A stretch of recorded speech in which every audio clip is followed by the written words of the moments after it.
Wheeler Mission Ministries is a historic ministry in this community that serves some of our most vulnerable citizens, and I felt it was important to continue a tradition I've had throughout my life of stopping by and giving encouragement to ministries like this. It is Christmas week.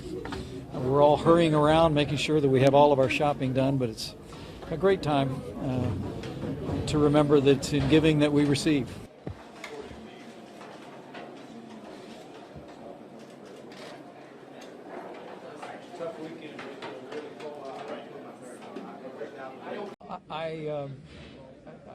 I think that will be for others to say. I'm very humbled that we've been able to demonstrate here in the state of Indiana that you can live within your means.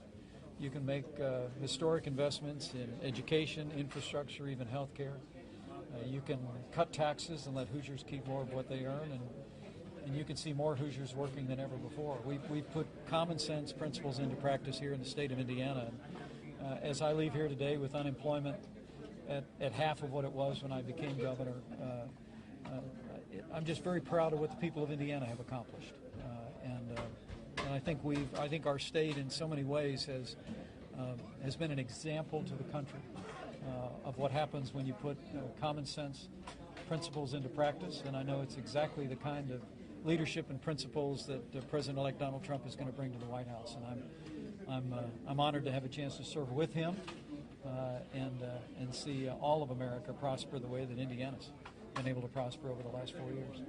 We've been told that Wheeler Mission last night served a record number of people, almost double the number from this time last year. How does what you see today impact your view going to D.C. in terms of social services, health care, and some of the other matters? Well, I think we recognize it for all the prosperity we've been able to experience here in Indiana today with more Hoosiers working than ever before, is that we still have work to do.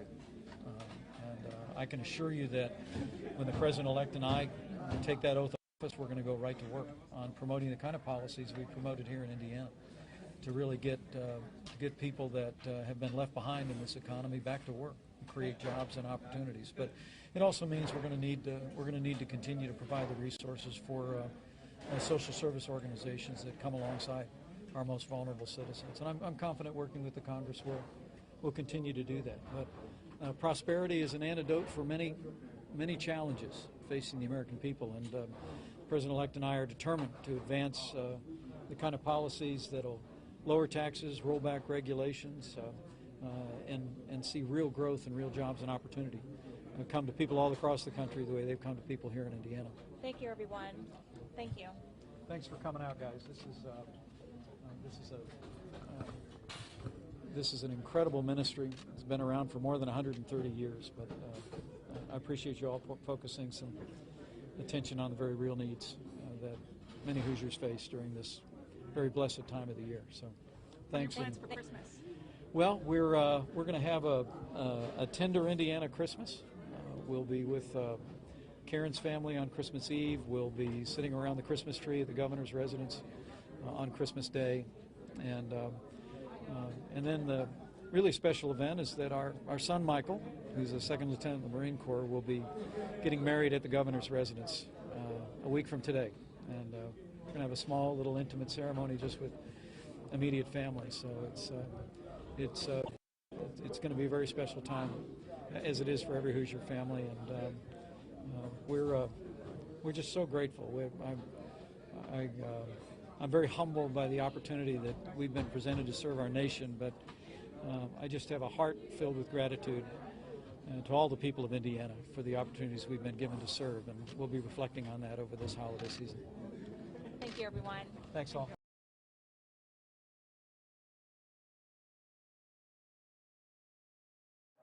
What a great crowd. I really apologize for those of you who had to stand in line for so long, but it's going to be worth it, I promise you. And I understand they got you something to drink while you were standing there and everything. So anyway, thank you. Thank you all for being here. I'm trying not to be too giddy tonight. There's just something really sweet about standing in the Trump Hotel a few...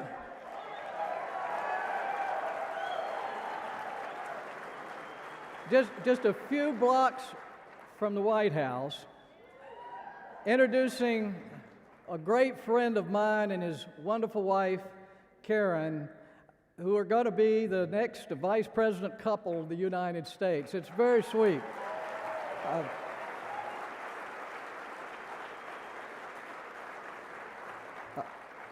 Mike and I got to know each other because we spent a fair amount of time being called on the carpet together when we were in the House. A lot of times it was just a leadership office because we were trying to stop some nonsense, so we'd end up in a small room where they were trying to persuade us to go along with their nonsense. But one time we were actually called to the White House by George Bush, and we were at the table. We were holding up something that he shouldn't have been trying to pass in the Congress, and it was President Bush and Dick Cheney and Karl Rove and their whole group. And Mike Pence and I were there, and he really went after us. And Michael, remember this, he looked across the table and he said, "I know some of you are running for the Senate," which I was at the time. And he just kind of looked at me, and so I knew what that meant. And did the same thing to Mike. I forget what he threatened, but pretty much they said if we didn't go along that, our political careers were going to be over. So I went on to be a senator. Mike went on to be a leader in the House and governor of the state. So somehow we survived standing our ground. But that's what I remember about Mike. And one other thing, one of the Tea Party movement set the stage for what has happened this year. And when 1 million people came to Washington in 2010, I know we got some Tea Partiers here, but to give yourselves a hand.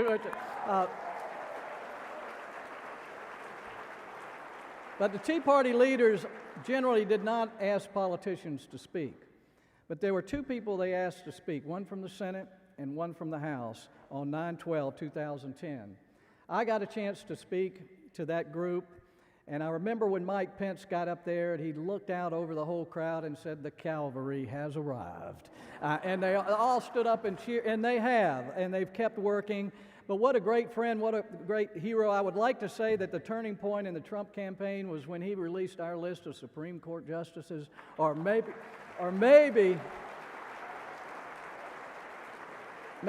our tax plan that Steve Moore had worked on, or maybe some of our defense stuff. But I think we all know when this campaign turned. It's when Donald Trump said Mike Pence was going to be his vice president. So, folks, please welcome Governor Mike Pence and Karen Pence to the stage tonight. Give them a good heritage welcome.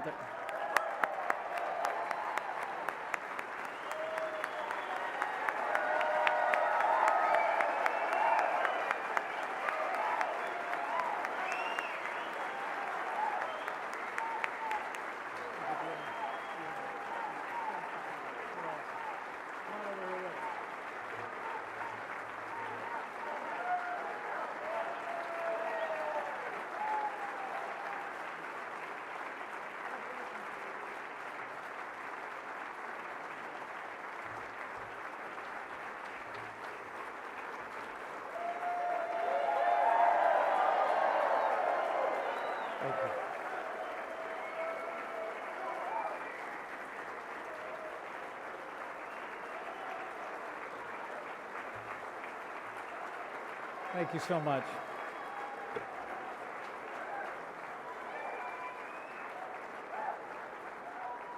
Thank you so much for that warm heritage welcome. I'm very, very humbled to be before you today, and my wife and I are so glad to be back. I can say I was for Heritage Foundation before it was cool. I really was. Thank you for supporting the extraordinary and historic work of the Heritage Foundation. You've made a difference in America, and we're just getting started. As I look around this room, I see so many people that I deeply admire, and people that have been a mentoring role in my life for so many years. And to be here with the future Second Lady of the United States of America, Karen Pence, is a particular joy. And we are just 44 days away from when Donald Trump will be inaugurated as the 45th President of the United States of America. He did it. And it was common sense conservatives all across the land, just like all of you in this room, that made the difference. But I'm here today to really pay a debt of gratitude to Heritage Foundation and to express the appreciation on behalf of the President-elect for your generosity to this effort that is, even as we speak, continuing to play an extraordinarily important role in the formation of this new government, a government that will take office on January 20th, and a president who I know will make America great again.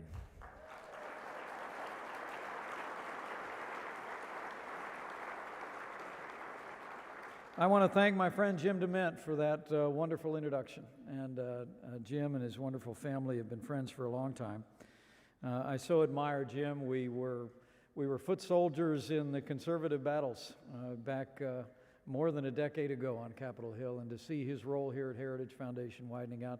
Jim, we're just so proud and grateful for your strong conservative stand on the national stage.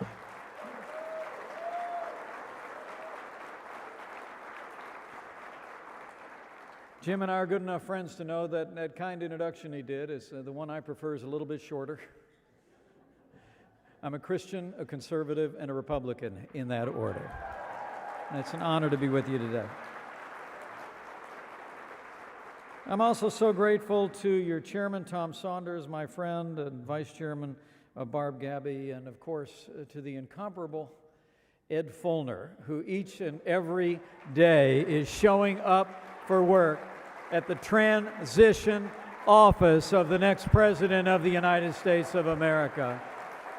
Could you give Ed Fulner a standing ovation? I'm telling you what, he's made a difference in America and he never quits.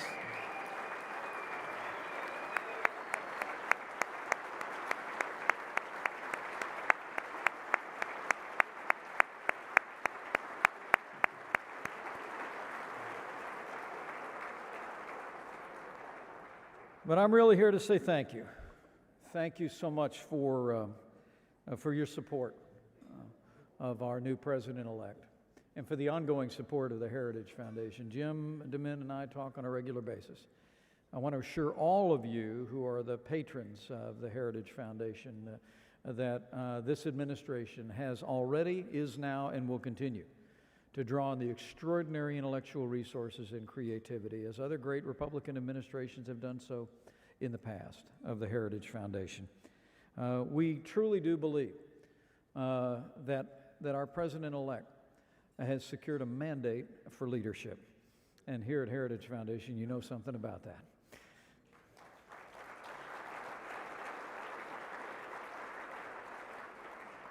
Thirty of 50 states, more counties won since Ronald Reagan was the Republican candidate for re-election as president in 1984. It was a historic victory. And it was a victory that was born of ideas. And I want to share with you some of the President-elect's priorities and call on each one of you to draw on the resources of this great organization and to continue to support the work of Heritage Foundation as we address the challenges our nation faces in national security, in economic prosperity, and ensuring that we have a Supreme Court of the United States that will uphold the Constitution of the United States of America.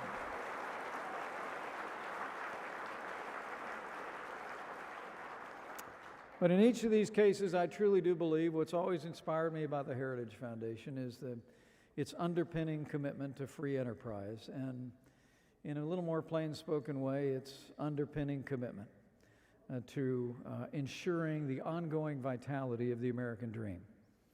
It really is what we're about. And before I leave the stage tonight, I want to share with you why that's so important to our President-elect and why it's so important to this Hoosier standing before you today. But first and foremost, for America to be prosperous, for America to be strong, America must be safe. It was Ronald Reagan who taught us that peace comes through strength, and yet it would be in recent years.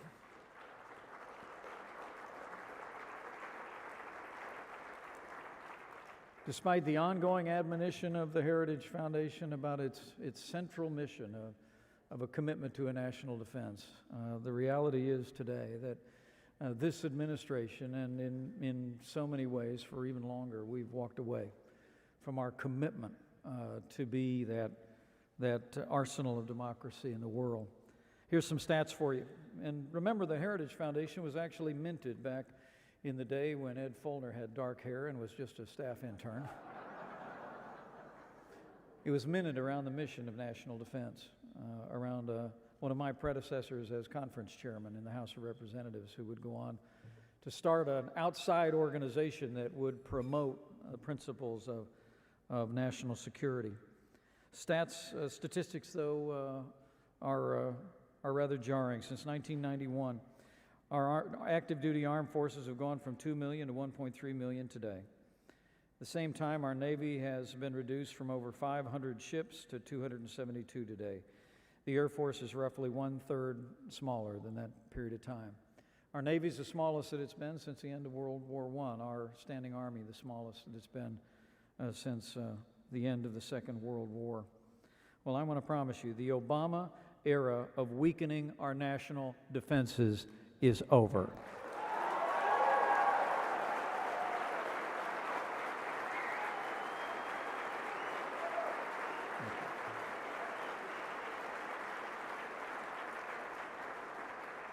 President-elect Donald Trump, recognizing the policies that have hollowed out our military. I will tell you that my son, I'm proud to say, is a pilot in the United States Marine Corps, and source of great pride for our family. Thank you. But the average age of aircraft in our military today is older than my son. It's 25 years old. That's about to change, everybody. I want to promise you, we're going to roll our sleeves up in that first 100 days. We're going to pass a military supplemental. We're going to rebuild our military. We're going to restore the arsenal of democracy. We're going to give our soldiers, sailors, airmen, Marines, and Coast Guard the resources and training they need to protect our nation, and they are going to hunt down and destroy ISIS at its source so it can no longer threaten our people or inspire violence in the homeland.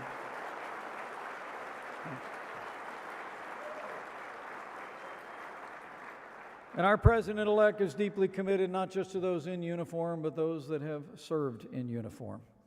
It was the first speech that I attended after the Republican National Convention. He laid out a 10-point plan to make sure that those who served in uniform, who have earned the health care benefits of the VA, receive world-class health care. And Donald Trump, as President of the United States, is going to fix the VA and ensure that those who served have all the benefits and world-class health care from day one.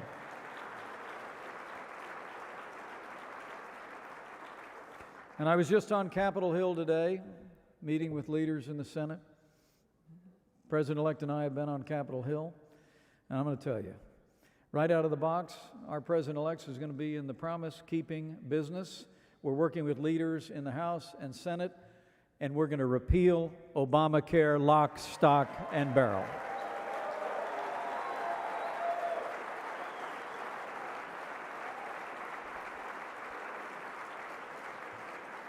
So the number one priority of this administration is to keep that promise to the American people. Enormous premium increases facing the American people. The Heritage Foundation did so much to educate the public. 25% average premium increases facing Americans. In the state of Arizona, 116% increases. So the President-elect has directed the leadership in the Congress to put on his desk with all deliberate speed a bill that repeals Obamacare, and we will set into motion a process to replace it with free market reforms that reduce the cost of health care without growing the size of government.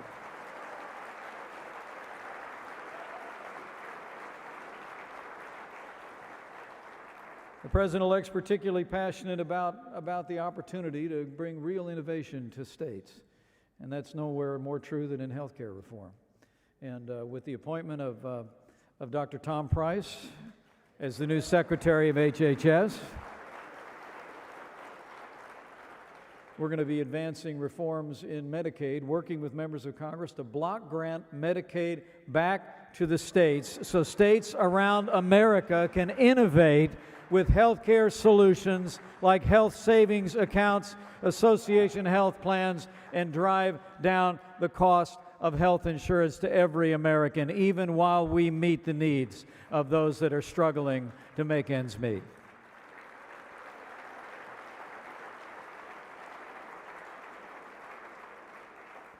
But this session of Congress and the focus of this administration ultimately is going to be about, it's ultimately going to be about growth. The first 100 days, I was visiting Capitol Hill the other day, and I told my former colleagues there to buckle up. Vacation's over. We're going to work. We're going to start out by repealing Obamacare and starting the process of replacing it with free market solutions. And right out of the box, you're going to see our president-elect get out that pen and repeal every single unconstitutional executive order that Barack Obama signed into law.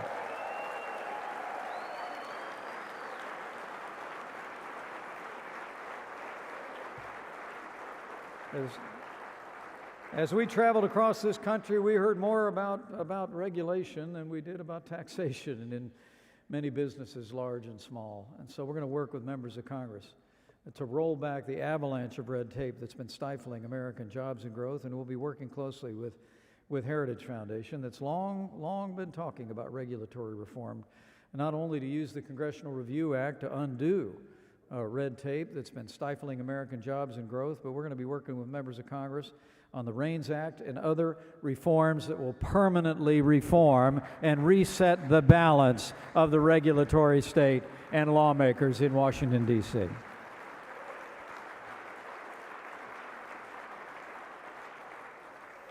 And make no mistake about it, it's about regulation, but it is also about taxation. And working with leaders in the House and the Senate.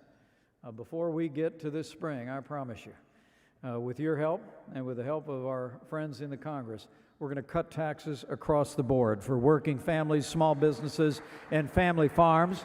We're going to simplify the tax code, and we're going to lower business taxes in America from 35% to 15% so companies in America can compete and create jobs in this country without seeing them shipped overseas.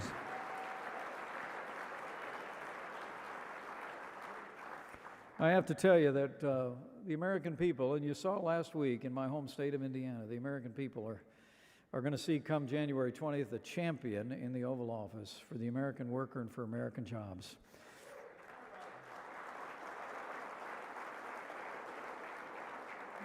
Some of you may have heard about that. Because of the initiative of our president-elect, I'm happy to say that in the state of Indiana, more than 1,000 good-paying jobs are not going south of the border. They're staying right here in the United States of America. And the reason Carrier made their decision, I was actually in the room when he called him. He called him up and he said, I just want you to know we meant every word we said. We're going to cut taxes. We're going to make America more competitive for manufacturing and job creation. We're going to roll back regulations. We're going to repeal Obamacare. And we're going to have tougher and smarter trade deals so that businesses will see the wisdom in creating jobs for the American worker and the American people right here in the United States.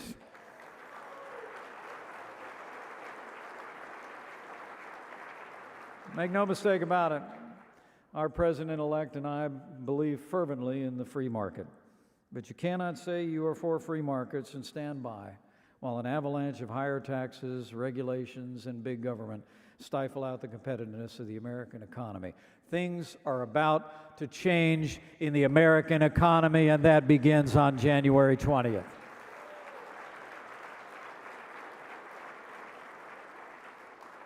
And lastly, and perhaps most importantly, when we think about it, when you think about the stakes in this election, and so many of you played such a leading role, not just as patrons of the Heritage Foundation, but also supporting candidates and supporting our cause in the campaign as well. For that, we're grateful. But as I traveled around the country, I often reminded people that while we were electing a president to serve a 4-year term, right before he's reelected to serve another 4-year term,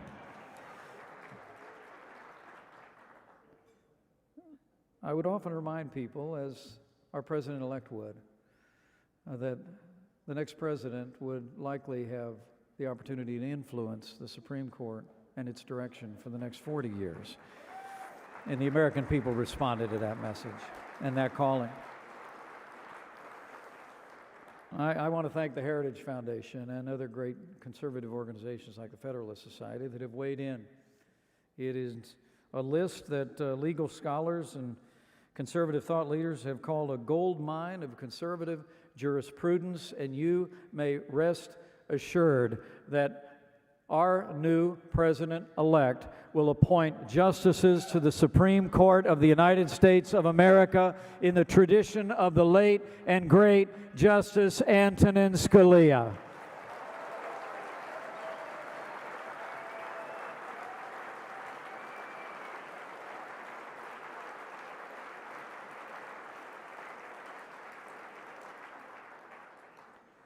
So we've got work to do. And I'm the only thing standing between you and dinner. So I'm going to get out of your hair. Although I might just single one person out in the room. Carly Fiorina is right here at the front table. Would you just mind thanking her for, would you mind standing up, Carly? This is a great, great voice for conservatism in America.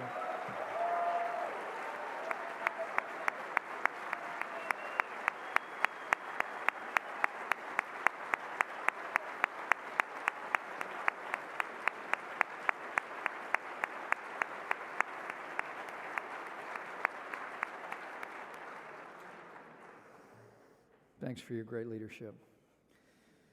So we got work to do. So enjoy your dinner. And roll your sleeves up. President-elect tonight is in North Carolina on a thank you tour. But he's also making it official that the next Secretary of Defense will be General James Mattis.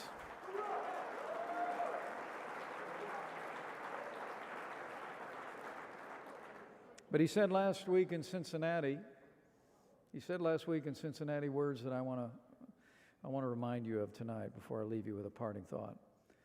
And that is that for all that we did together in this country to elect a president who will make America great again, our work has really just begun.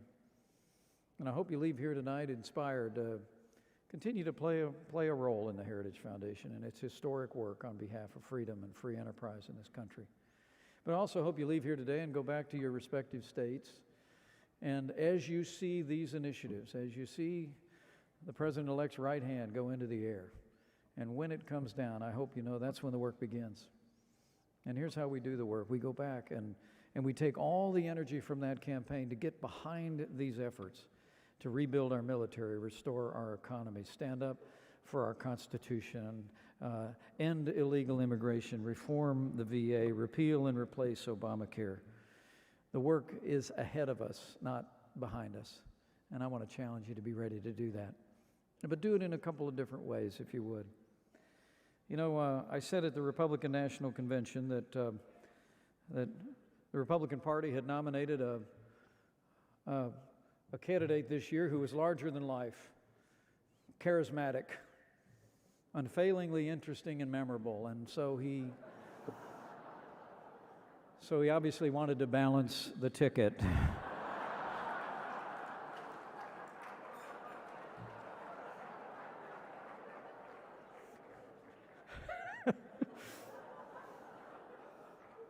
And I'm really humbled to be a small part of it.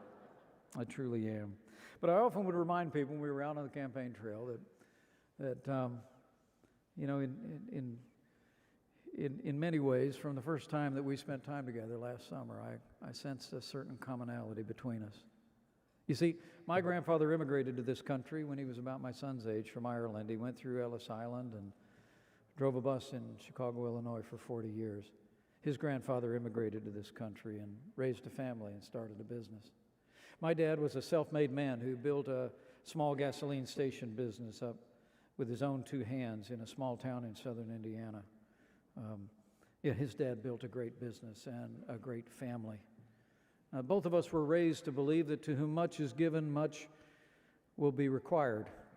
And so for him, that meant that the kid from Queens went to Manhattan Island and built the tall buildings and a national name. For me, it was a calling into public service, believing that this nation had been so good to my family. You know, I often tell people that, you know, other than a whole lot of zeros, Donald Trump and I have a lot in common.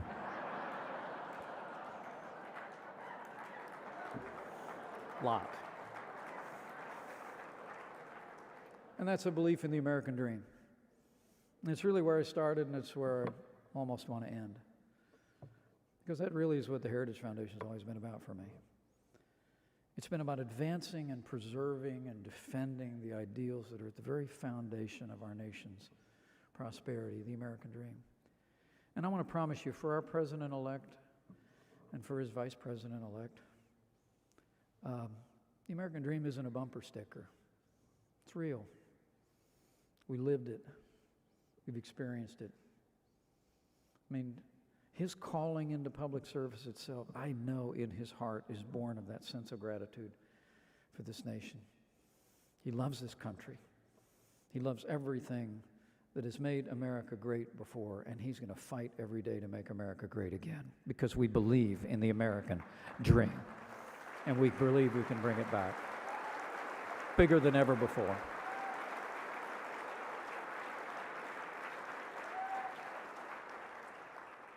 So that's the work that we have before us. Leave here tonight with a burden on your heart to be a part of that ongoing work, because it matters. America matters far beyond our shores. We are that last best hope today, every bit as much as the day that was first said. And so I'd ask you to do one other thing, if you're of a mind, to bow the head and bend the knee, as in the days that approach January 20th and every day afterwards. I'd encourage you to pray. Pray for our country. Pray for those of us with the awesome privilege to serve this, the greatest nation on earth. But I always like to think that Abraham Lincoln probably had the focus of prayer in these times is about right. He was asked in his day if he thought that God was on his side. And President Lincoln said, "I rather concern myself more with whether we're on God's side than that God is on our side." So just pray for America. Pray for our nation. And when you do, pray with confidence. Because I truly do believe in my heart of hearts that what's been true for millennia is still true today. That in these divided times, where we face unknowable challenges abroad and too much division at home, that if his people who are called by his name will humble themselves and pray, he'll do like he's always done throughout the long and storied history of this nation. He'll hear from heaven, and he'll heal this land, this one nation under God, indivisible, with liberty and justice for all. Thank you very much. Thank you for the work of the Heritage Foundation, and God bless you all.